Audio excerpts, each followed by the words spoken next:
مبارک نام کا ایک شخص تھا، مبارک نام کا ایک شخص تھا، کسی بہت بڑے امیر نے اس کو مالی بنا رکھا تھا اپنے باغ کا۔ تو ایک مرتبہ گھوڑے پہ سوار ہو کر باغ میں پہنچا اور جا کر کہا کہ مبارک مجھے پیاس لگی ہے، کسی پھل کا جوس پلاؤ۔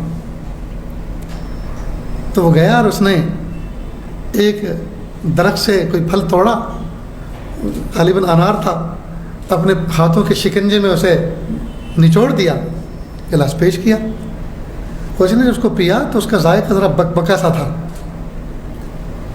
اس نے کہا بھائی اتنا زمانہ ہو گیا تمہیں اس باغ میں رہتے ہوئے اور تمہیں ابھی تک اس بات کی تمیز نہیں ہے کہ کس درخت کا کیا مزاج ہے، اس پھل کا کیسا ذائقہ ہے۔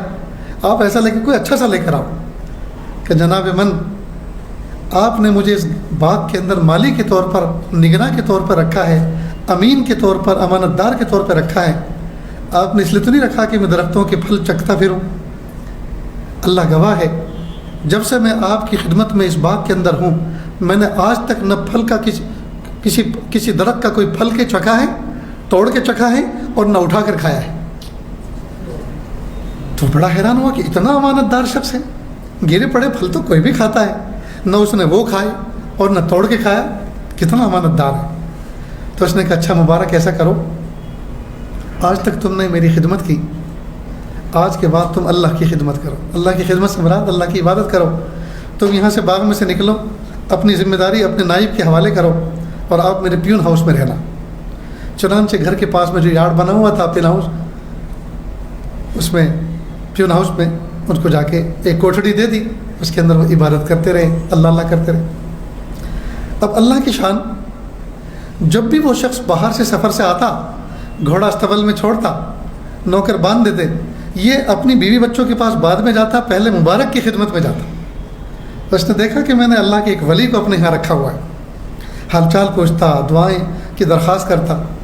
ایک دن آیا تو چہرہ اس کا اترا ہوا تھا۔ تو مبارک نے پوچھا کیا بات ہے، آج آپ کا چہرہ اترا ہوا ہے؟ تو کہا اصل میں میری اکلوتی بیٹی ہے اور اللہ پاک نے اس کو حسن و جمال عطا فرمایا ہے، بڑے بڑے شہزادوں کے پیغامات آ رہے ہیں اس کے رشتے کے لیے، اب میں سمجھ نہیں پا رہا ہوں اور تمیز نہیں کر پا رہا ہوں کہ کس کو رد کروں اور کس کو قبول کروں، آپ ذرا میری کچھ رہبری کریں۔ تو مبارک نے کہا کہ کنسیپٹ تو ایک دم کلیئر ہے، یہودیوں نے اپنے لیے مال کو پسند کیا، عیسائیوں نے اپنے لیے جمال کو پسند کیا، اللہ کے محبوب صلی اللہ علیہ وسلم نے اپنی امت کے لیے دین کو پسند کیا ہے۔ اب آپ اتنا دیکھیں کہ جتنے بھی پیغامات آئے ہیں، بس آپ کو یہ فاؤنڈ آؤٹ کرنا ہے اس میں کہ اس میں دیندار کون ہے۔ تو کہ اللہ اکبر کبیرہ، مبارک آپ نے تو میرا مسئلہ حل کر دیا، میرا بوجھ ہلکا کر دیا، برڈن ہلکا کر دیا۔ چنانچہ وہ اپنی بیوی کے پاس گیا مسکراتے ہوئے، اہل نے پوچھا کیا بات ہے، بڑے خوش نظر آ رہے ہو۔ کہا مبارک نے میرا بڑا مسئلہ حل کیا۔ کہا وہ کیا؟ کہا ہماری بچی ہے نا، اس کا رشتہ ہونا ہے اور پیغامات آ رہے ہیں، اب میرے لیے یہ تمیز کرنا مشکل ہو رہا تھا کہ میں کس کو ریجیکٹ کروں اور کس کو قبول کروں۔ تو اس سلسلے میں آج میں نے مبارک سے مشورہ کیا۔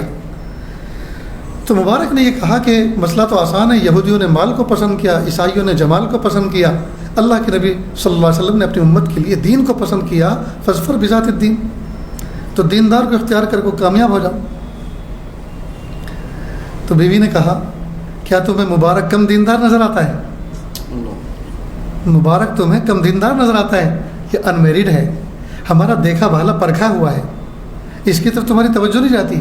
فوراً سر میں ہاتھ مارا، اوہو یہ تو چراغ کے نیچے اندھیرا ہو رہا ہے، اس کی طرف تمہاری توجہ جا ہی نہیں رہی۔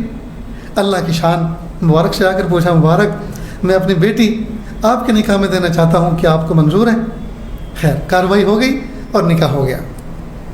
اللہ کی شان، کل تک یہ پیون ہاؤس میں تھے، اب گھر کے پارٹنر بن گئے، مال کے حصے دار بن گئے۔ اللہ پاک نے ان کو مقام عطا فرمایا اور آگے چل کر مبارک کے یہاں سونے کی چمچ منہ میں لے کر ایک بیٹا پیدا ہوا جس کا نام تھا عبداللہ، اور یہ آگے چل کر امام بخاری کے استاذوں میں ان کا شمار ہوتا ہے۔ عبداللہ ابن مبارک ہے، عبداللہ ابن مبارک ہے، اللہ اکبر کبیرہ۔ تو دیکھیے ایک بندے کا تقوی جی کیسا رنگ لایا، اس متقی کے پشت سے اللہ رب العزت نے کیسے بچے کو پیدا فرمایا. اللہ اکبر.